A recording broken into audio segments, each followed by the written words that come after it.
Friends, ಇವತ್ತಿನ ವಿಷಯ ಏನಂತಂದ್ರೆ, ನಾನು ಬೆಂಗಳೂರು ಮೈಸೂರು ಹೈವೇಲಿ ಅಂದ್ರೆ ಸರ್ವಿಸ್ ರೋಡ್ ಏನಿದೆ, ರಾಮನಗರದ ಹತ್ರ ಕನಕಪುರ ಸರ್ಕಲ್ ಅಲ್ಲಿ ಒಂದು ಗುಂಡಿ ತೆಗ್ದಿದ್ದಾರೆ. ನನಗೆ ಗೊತ್ತಿಲ್ಲ ಯಾವ್ದ್ರದ್ದು ವಾಟರ್ ಸಪ್ಲೈ ಇದೆ ಅಥವಾ ಸ್ಯಾನಿಟರಿ ಲೈನ್ ಅಂತ.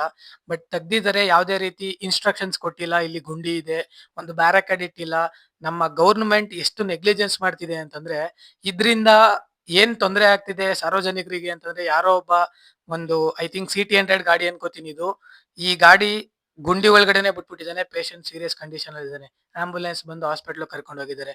ಈ ತರ ನಮ್ಗೆ ಆಗ್ಲಿ ನಿಮ್ಗೆ ಆಗ್ಲಿ ನೆಕ್ಸ್ಟ್ ಯಾರಿಗೂ ಆಗದ್ ಬೇಡ. ಸೊ ಈ ವಿಡಿಯೋನ ಶೇರ್ ಮಾಡಿ, ಎಷ್ಟಾಗತ್ತೆ ಅಷ್ಟು ಶೇರ್ ಮಾಡಿ. ಇದು ನಮ್ಗೆ ಆಗಿರ್ಲಿ ನಿಮ್ಗೆ ಆಗಿರ್ಲಿ ನೆಕ್ಸ್ಟ್ ಆಗದ್ ಬೇಡ. ಜೊತೆಗೆ ನಾವು ಯಾರನ್ನ ಚೂಸ್ ಮಾಡ್ತೀವಿ, ನಾವು ನಮ್ಮ ಒಂದು ಸಿಸ್ಟಮ್ನ ಎಷ್ಟು ಕಂಟ್ರೋಲ್ಡ್ ಆಗಿ ಇಟ್ಕೋತೀವಿ, ನಮ್ ಕಂಟ್ರೋಲ್ಡ್ ಆಗಿ ಇರೋರ್ನ ಯಾರನ್ನ ಚೂಸ್ ಮಾಡ್ತೀವಿ ಅನ್ನೋದು ತುಂಬಾ ಇಂಪಾರ್ಟೆಂಟ್. ಸೊ ನಾನು ಹೇಳೋದು ಏನಂತಂದ್ರೆ, ದಯವಿಟ್ಟು ಫ್ರೆಂಡ್ಸ್, ಯಾರೂನು ರೋಡಲ್ಲಿ ಬರ್ಬೇಕಾದ್ರೆ ತುಂಬಾ ಫಾಸ್ಟ್ ಆಗಿ ಗಾಡಿಗಳು ಓಡಿಸ್ಬೇಡಿ. ಜೊತೆಗೆ ಅಲ್ಲಲ್ಲಿ ಗುಂಡಿಗಳಿರುತ್ತೆ.